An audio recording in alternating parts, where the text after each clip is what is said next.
Hello, welcome, Suzanne Kite. We're here with Suzanne, who is an Oglala Lakota performance artist, visual artist, composer. She's also a PhD candidate at Concordia University, where she is also a research assistant with the Initiative for Indigenous Futures. Her research centers around contemporary Lakota ways of knowing, and exploring all of that through research creation as well as your traditional humanities research. And she's here today to talk to us about some of the work we've been doing in the Digital Economies Lab and her project. Welcome. How are you doing today? Well, how are you? Pretty good, pretty good. I guess we'll get started with a kind of overview of the project, the Almanac project that you've been working on. Do you want to tell us a bit about that? Yeah, so the Almanac project, I thought about it and conceived of it during the workshops, which happened before the pandemic started. I guess we didn't know it had started yet. And before the George Floyd protests and before kind of the culmination of many crises over long periods of time came to a head in our consciousnesses.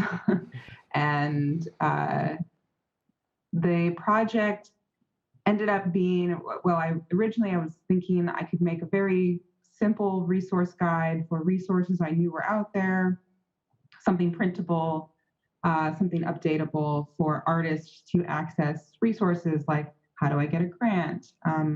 How do I access basic needs? Many things that we talked about in the DEL workshop. But actually, as the year went on, it slowly things became added to it, like where do I access basic healthcare? Where can I get COVID testing? And what I saw was an extreme spike in the way resources were being shared, usually through Google Sheets and on Instagram and on Twitter. And so they'd be like chains of information and cascades of links that usually led to PayPal's or GoFundMe's.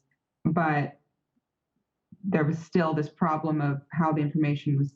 It's very difficult to navigate, and once the links are dead, you can never find them again, especially on Instagram.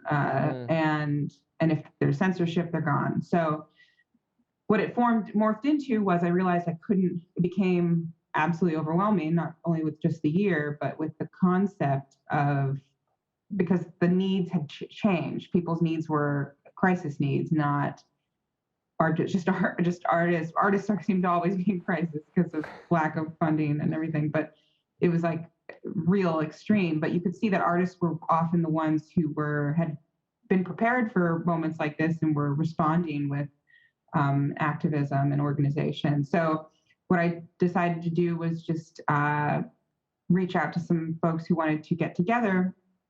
And I got together with Alisha B. Wormsley, who's an Afrofuturist from Pittsburgh, Lindsay Nixon, who now goes by Jas Morgan, and they are a Indigenous art historian, an academic, and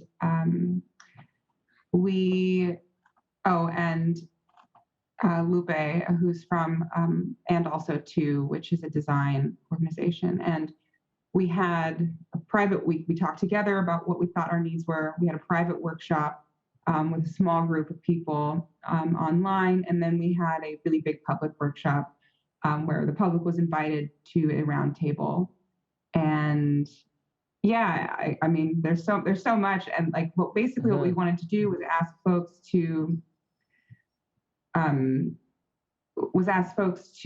imagine with us an almanac that imagined backwards from where the future is that we want, where we artists and just anybody has basic needs met, human rights needs met, basic resources that they need and want there in the future, and then think backwards to where such information could be collected into easily legible resources. And just to go back into the sort of the transformation of this, the original idea as a kind of a research, or no, sorry, a resource that you wanted to collect and sort of just kind of put a lot of the knowledge that you had into a way for people to access.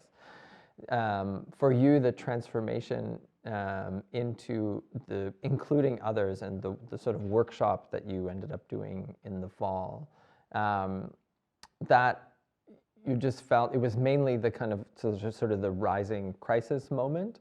What was it that sort of changed it into bringing these others into the project? Or and I guess I'm sort of asking, like, what's the framework around transforming a project into one that begins with you to a more collective endeavor? Yeah, I think that answer is that, as I've learned how to move through academic circles, I've learned about methodology, and the methodology that I want to use is not only research creation methodology, things where I'm making things that in order to make new knowledge or mobilize knowledge, but indigenous methodologies which are rooted in consultation, and you just can't make any decisions without identifying, who your mentors are, even if I'm talking about not necessarily elders, but just people who are already doing what you're doing in a good way, and then identifying need. And my needs are very specific, and lots of other people's needs are very different, and we were able to map that.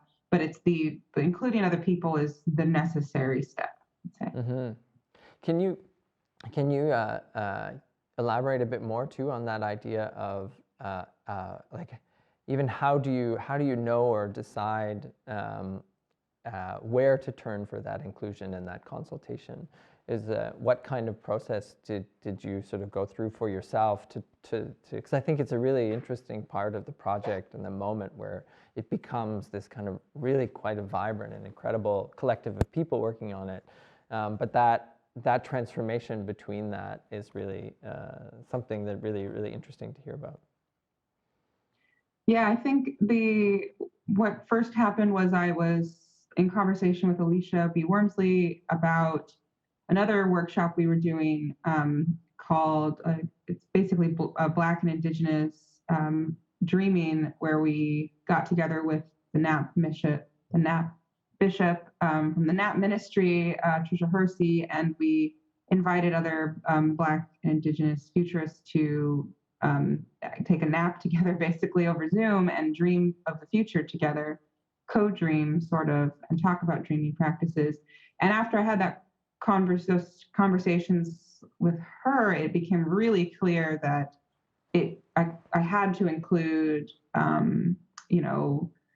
I had to include other people, especially people who had already worked through a lot of this stuff. I had to include my Inuit kin, my Black kin, my other Indigenous kin, and especially groups that had already been going through collaborative processes, like Lupe Pérez's involvement in, and also too, which does a whole consultation practice in order to produce documents. So yeah, it just kind of felt necessary to include those folks. And basically, I mean, it's so intense inviting people to workshops during this time because people are so overworked, actually. And so I'm just grateful that people came. Yeah, I think so. Maybe can you tell us a bit about how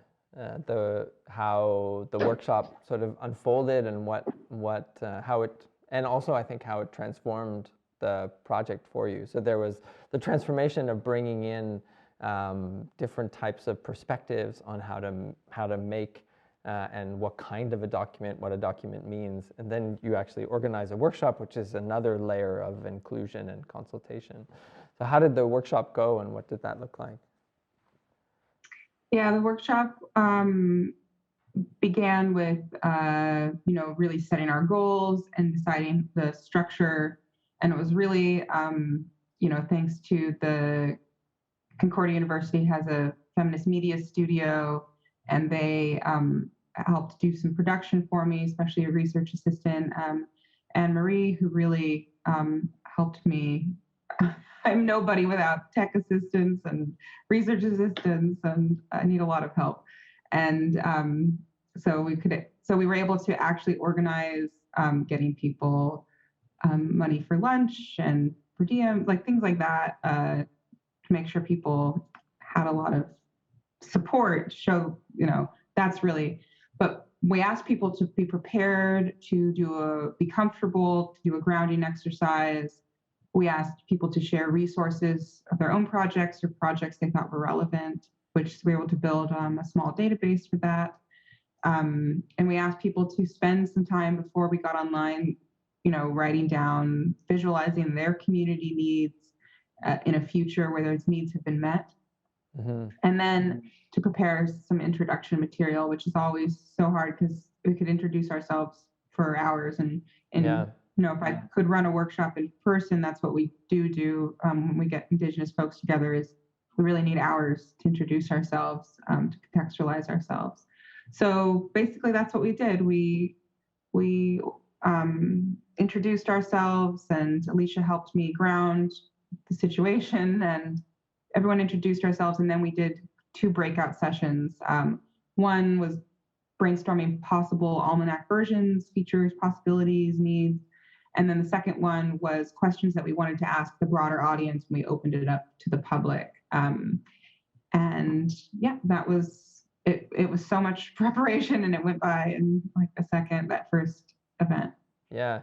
Well, I mean, I think that's the sort of long tail of the really important long tail of an event, that having an event sometimes is just the excuse for all of the preparation and the thinking about how to articulate this thing that you're trying to do to others and to include them. I think is a really interesting process. How did it change what you were thinking about the project? What effect did it have on the kind of collective sort of imagining that you had for the project with others? I think I would have to look back in my notes, but I think one of the most important things was, inviting your real colleagues, like who are not gonna not tell you their real opinions. They're not gonna gloss things over. Some of my colleagues have pushed back at some of the ways I was shaping the ideas, and which I'm very grateful for. And I'd have to look back and see what specifically they were. But I think that some things that changed were as usual, and that's what I've learned working. I work with Indigenous folks all the time, but I rarely have the opportunity to work with Afrofuturists and working. And the thing is, Afrofuturism has done a lot of this work already for us. It's like the future has been really explored and done, and the methodology has been developed. And so, working with Alisha is like working with someone. She's just been doing it for longer, and she comes from a line of artists who have been doing it for decades longer. So I think that really helped and helped. Alisha had a really amazing clarity of vision of how governance could work for a structure like this, a resource like this. And so as that sort of chain, that has changed the way I see the possibilities. And, one thing that the problem with an idea like this is it could be infinite. But I think the thing that really changed for me was, instead of thinking of a resource, I started to think of a structure, or a software, or a method of doing things, not necessarily a PDF. Right. Yeah. Can you elaborate on some of those, like even if they're sort of fantastical in your mind, of the idea of what that structure might look like? Yeah, I'm just going to put in front of my face this thinking about the, what it's like. There's this issue between how much community consultation, how we talk to people. It was like the more community consultation had to be done.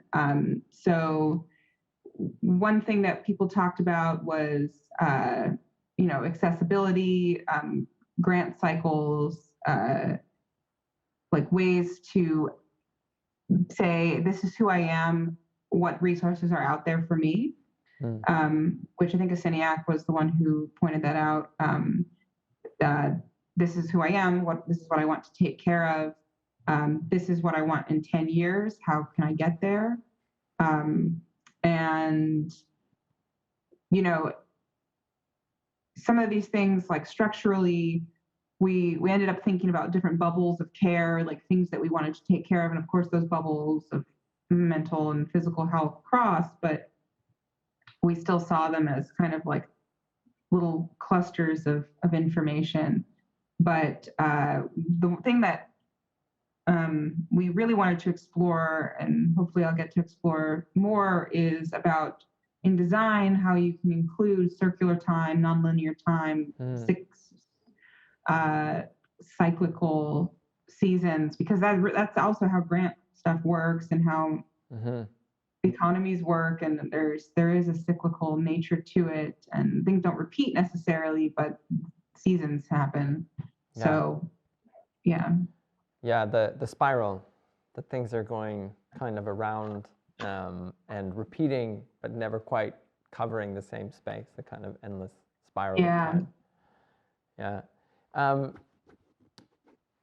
The idea of the role of technology in this, and it's such a sort of broad and almost meaningless word, obviously, but here I think in the lab, as we brought people together, for us one of the most interesting explorations that has been happening in the different projects is how the different creatives relate to the idea of technology and how they want to position their work in relation to technology. It's not that we thought when people came together that we just expected them to be building bots or whatever, but I think we noticed a real, a kind of resistance, a kind of push against the idea of first producing. And I wonder how you think about that tension in this project and maybe your practice more broadly as well. Kind of the shifting definition of technology and actually making. So I think what this project helped me articulate was that my definition of technology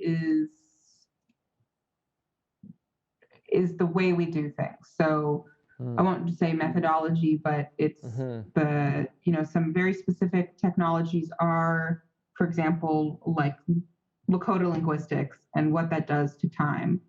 And because in Lakota linguistics, the very specific technology of the past and the present are one tense. And so that really radically transforms the way you make things if the past and the present are simultaneous. So, but I think, what I learned from my colleagues were other technologies, like the technology of consultation, where this constant loop is you would think it would be a given in a lot of spaces, but it's not. It's a really specific technology to be able to reach back to your community and figure out what they need. Another really specific technology, again, is that this idea of governance and thinking of things, seeing that spiritual processes and community processes are linked, and the process of including ethics and creating things is a really intense technology that is so complicated. And I think the way, one of the recent disturbing things I was learning about the way Facebook is trying to include a governance model like a Supreme Court, and it eerily sounded like this dystopian version of Alicia's idea of a council of elders for her envisioning of the Almanac. And it's got the similar, and that's really what these processes help us analyze. Governance. Okay, we've got governance as a technology. Okay, Facebook's got a governance technology. Alicia's imagined future Almanac has a governance technology. Why is one ethical and the other one unethical? And that is that's where we can get down to what the actual technology is. Mm-hmm. Governance is not obviously necessarily ethical. And that's the thing mm-hmm. that kind of drives this thought forward. Yeah, what's interesting there that I kind of wanted to talk about in our conversation is, one of our motivations, for instance, for having these conversations was to try and think about more nuanced ways of circulating and sharing ideas that have emerged in and around the lab. And partially because we've been thinking about, and in discussions with the different participants, how the inappropriate translating certain ideas through different technologies seems, right? That I very much agree with these different kind of ways in which we think of, say, bureaucratic technologies and administrative technologies and all of that, systems of doing things. And in our case here, as we faced the sort of culmination of certain part of the project, was how do we circulate and share the ideas and the knowledge of the project, and what does it mean to put it into these different forms and how that transforms it. So like I'm not sure what exactly my question is there, maybe around the idea of like in your case there is this container of links of like a node on a network. But so much of that is also bound up in the people who are involved in it, right? That there's the embodied knowledge, the knowledge that is with those people is really important. And how do we think about creating the bridges between the digital technologies that are ubiquitous around us and the kind of embodied knowledge and the people that we work with and are participating in projects? I think that's come to a way too complicated and fragmented question. No, that makes sense. I mean, I think of all the ideas that came up, Alisha can speak for herself, but she had this, she came up with this, when we talked about this council of elders, she called it like committee of shamans that was rotating, where there's someone to carry the first generation of knowledge every time. And this is a real futuring to say that when we make something, and this comes back to the models I've worked on for how to build anything ethically, is when we have flows of protocol, do we have someone to connect it back? Like what does this thing that we're making, technology or not, this thing we're making something, we want it to be good, and we want it to be ethical and useful and address needs. Is it constantly connected to the needs that need to be met? Is it connected to the people whose needs to be met? This is like, this is how we could take Facebook as this example, where they're not necessarily connected to the people whose needs are being met or not met. But that's kind of what's helpful about this, to say, okay, needs, here are the needs, and is there always someone who's there to care for different communities' needs? And I think that's what's important about getting folks together to make new things, when the word diversity gets thrown around a lot, and it has some weird racial and like gender gloss now, but it's not about that. It's about the extreme diversity of philosophy and knowledge that's possible when you build new things.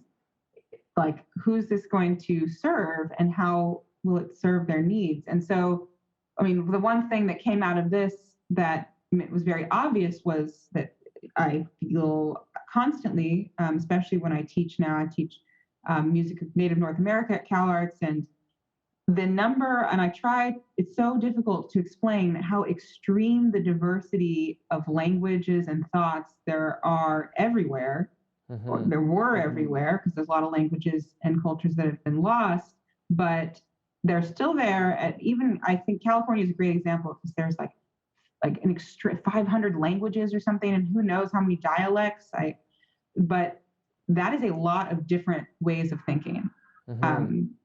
So when we think about this framework, and that's why when I zoomed out and was like, okay, needs need to be met, this has to be a framework, because every community has different needs, and would hopefully is it possible to build a tool that can be flexible enough, can have governance built in enough for each community, but still can have some sort of link between them? So that's my question that I'm left with, Well, I wonder if that leads to another question I had about around this idea of circulating and sharing knowledge. Is at the end there, you were sort of saying about, can it be flexible enough to serve, I don't know, every community is, but the flexibility and who knowledge gets circulated to, or who resources get circulated to, and I'm thinking about like how often types of we're meant to sort of circulate like ideas or elements of a project that we've worked on into some textual form or documentation that is shared, and that's supposed to basically the decontextualization of the knowledge, like taking it out of its context and away from its person. And I wonder if you've thought about how flexible does it have to be, like is there actually a parameter on which there are sort of I don't know what the right word is, standards or ideas that need to be met in order for this tool to fit. This flexibility, but not so flexible as to serve everyone, but still has a specific or a wide range, but not so wide as to sort of fall apart. Yeah, I mean, I can only go off, we couldn't, there was no decision to come to as a collective, but I can say in my future imagining of a framework would be that the bumpers are there to facilitate each community's vision of good and ethical protocol. So I can't imagine, it's like, should it be a requirement for all communities to have governance structures for their tool? Should it be necessary for all communities to have a way to address the material use that happens when they use their technologies, such as like carbon, and is it necessary to, all those imagined protocol streams necessary for each community? And maybe or maybe not, but I think that it's possible to set up a framework that could allow people to utilize those. Yeah, I mean, that's very vague, but I do think it's possible, maybe not right now, but I think it is possible to make a tool that can be flexible enough for people and their needs, and to allow them to do that. Yeah. Is it partly about a kind of that at the core of it is a sort of positive, constructive desire, like that the tools, there's maybe a sort of self-selecting technique in the sense that the core element of the tool that you're thinking about allows people to people are attracted to it because they want to engage with the ideas that are at the core of it, and so it kind of already selects a certain kind of ethic that brings people to the project. I'm not sure. I think the people who brought to the project, I mean, I'd have to survey the people who came to the second public workshop, but I think people came because they what people shared was they have, I mean, this is what happened. People are full of fear. They feel like they're not getting resources, so the people around them are probably getting even fewer, and they want to say their piece about what their needs are. It was actually really difficult for the people in the public workshop to do future imaginings, and it is because it's so hard to imagine your needs being met in this world, actually. So I found that I think the people that I invited to the original, some of the smaller workshop are people I know who already do this practice or are very advanced, and they built their own library already. Some of those people, but I think that it's letting people articulate their needs. It's the theme that comes back over and over, and it's the same issue that we're dealing with because we've done all this publication and talking about AI, but it's just a theory because we're just talking about protocols for possible building of AI. But what becomes clear to me is that we haven't started the process of being like, okay, we're building AI. What is it needed for? And that's the same thing with this almanac. Okay, so I can't assume everyone's needs, but I can give them the tools to organize themselves. I think take lots of inspiration taking from the way activists create organizational tools, and they're not necessarily saying this is how you organize. They're saying these are the frameworks that are working for us. You should try them too. Mm-hmm. Can you talk a bit more about how you saw the relationship between some of those ethical frameworks around building AI, and how that dialogue happened for you with this project and that previous research or that ongoing research? Yeah, so I mean, so it's Indigenous Protocols and Artificial Intelligence Working Group and position paper. And, this is, I was the global research assistant, so I was helping organize and bring folks together internationally to meet in Hawaii in 2019. And the thing that I learned so much because Jason Lewis, my advisor, and who was the lead on this project, had already done many Indigenous community workshops, especially with youth. And so it was very clear what kind of protocols are the basic frameworks of bringing Indigenous folks together in a good way.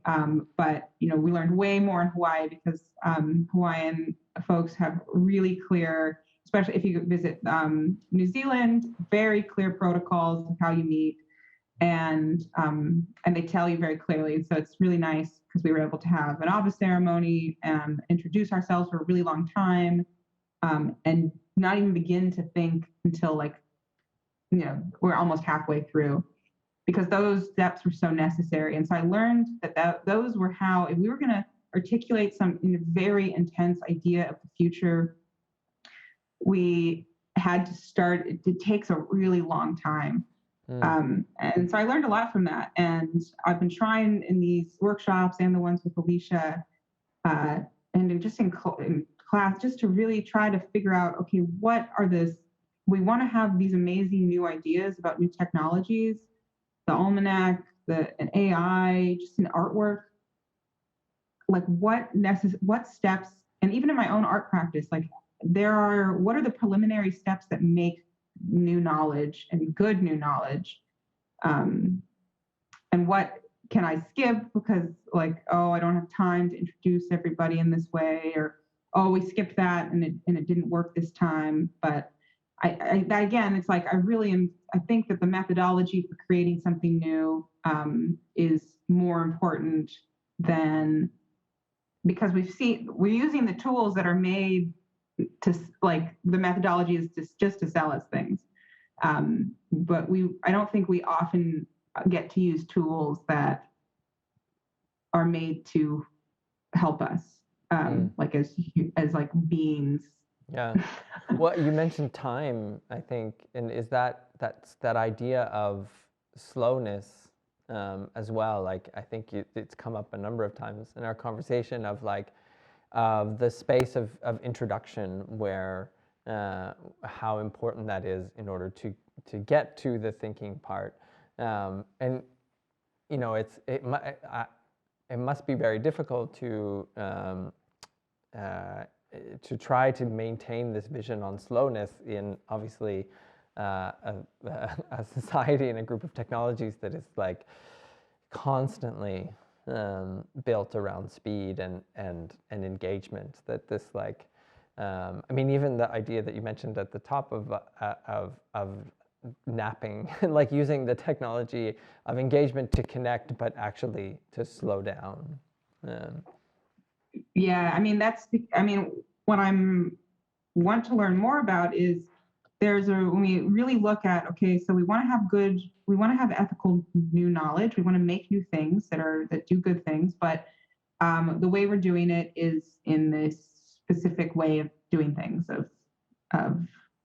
but if I look at the way other traditions of making, other epistemological traditions, you know, one of them is very clearly dreaming. And, you know, you dream something and then you know how to do it. And, you know, I know lots of different people who do lots of different ways of dreaming. My partner and his father, his father more so, Dave Ronneberg, he builds experimental airplanes. And when he sleeps, he solves problems. I don't think this man rests, but he solves complete, difficult, impossible engineering problems in his sleep every night. And it's crazy. And my partner does that too. You know, wakes up with the answer. And I've heard about that, but there's other forms of, I mean, the traditional forms. So in Lakota culture, there's you need to dream certain designs in order to make them.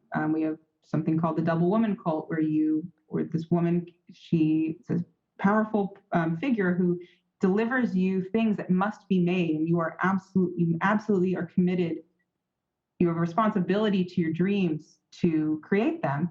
And, you know, that's where I see, I mean, Tricia Hersey's NAP ministry is so inspiring. It's really for Black folks to say, like, you don't have to work yourself to the bone. You can rest. And so that's what's so inspiring. And it's, you know, and that's what I think in the original DL workshops, I was really drawn to this idea where I was like, oh, my communities and many communities that I know don't actually participate fully in capitalism. They kind of pretend to participate in capitalism, and why is that? It's because time to rest, time to dream, time to have visions, because the way of this doing the dream, having the dream, resting long enough so you can have a dream is necessary in order to make something that's never been made before. Yeah. Oh, that's wonderful.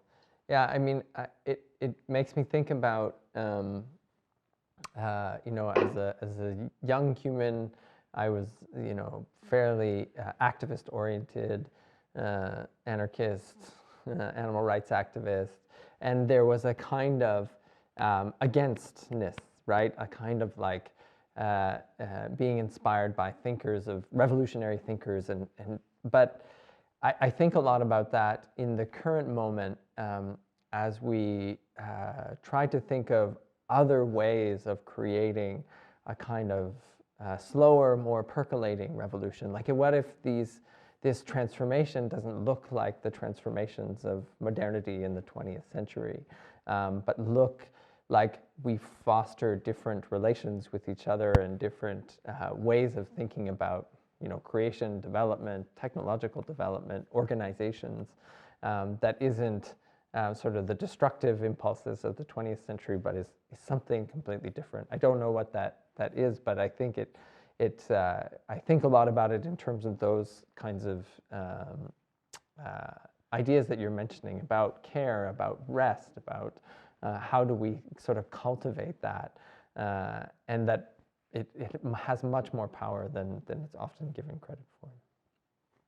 Yeah, I agree. I think that becomes clear when you ask people to really sit down and imagine a future where their needs are met. And one of the prompts that Alisha and I do is ask people to go as far into the future as it takes for you to have those needs be met. And some people, they can be like, in 10 years, I'll have X, Y, and Z. But for other people, it's like in 1,000 years, X, Y, and Z. And in 10,000 years after the super volcano blows, that's mine. That's my favorite one to do. After the super volcano wipes out everything and reanimates the earth, that's a little extreme. But the so I'm sure some people always have apocalyptic visions, though. They can't, like, you know. It's hard to avoid them. I mean, there's a really great Hawaiian futurist, Solomon Enos, who imagines, who has really this amazing skill of imagining like 50,000 years into the future, and it's really amazing. But we ask people to do that because, you know, when one of the participants was a cousin of mine, Clementine Bordeaux, in one of the, I think, the dreaming workshop, and asking her what because she's Lakota, you know, what the future is for her. And it was really, I mean, it centers around our, you know, most intense kin, the bison, and having bison come back, and which they can never really come back the way they were because the genetics are gone. But, you know, having the bison come back is a really specific vision. And actually my vision is even smaller than that. I just want to have a multi-generational household that is, like, you know, healthy and functional. That's really what a joy that would be, what a gift. But that might not be possible for all of my relatives in this lifetime. You know, we might need 20, 50 years to get there. So, you know, there's so many different types of needs and futures, and they really change, you know, person to person, and but hopefully they equal this some kind of whole. I wonder if we can turn towards the future of the project as you see it. Do you have, and perhaps more in the immediate unfolding, where do you see and how do you see the work of the project over the next 6 months to a year? Do you see it needing more time to kind of ferment in this current state, or is it sort of gaining a kind of momentum? Yeah, I think sadly I have to do my PhD work, so I'm like trying. I don't know anything about that kind of thing. I have to like actually focus on, but it's nice because hopefully it'll aid everything else, because I'll get to do a deep dive into how specific groups of people make new knowledge together with non-humans. That's my PhD work.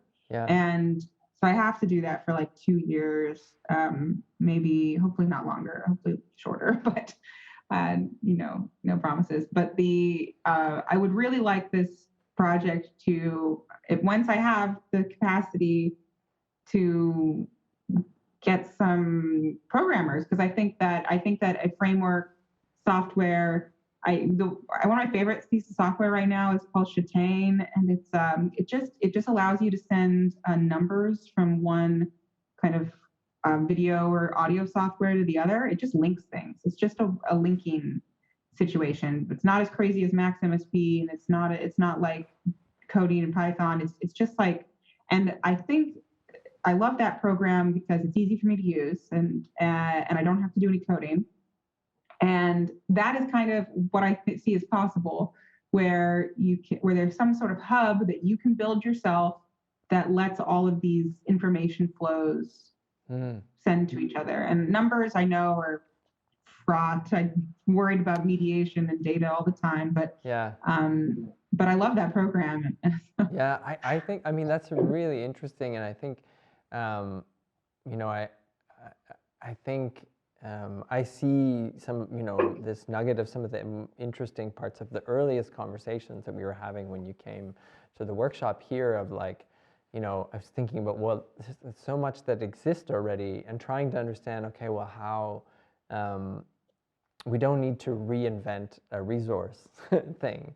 But what you're articulating there is so fascinating, because it's about, giving a way to make a personalized kind of, and personalized sounds overly individualistic, but a more customized resource thing. How do we pull together nodes of information, but that for ourselves and for others around us, for our community or whatever. So the tools to kind of, that's a really interesting way to think about that kind of flexibility or customizability.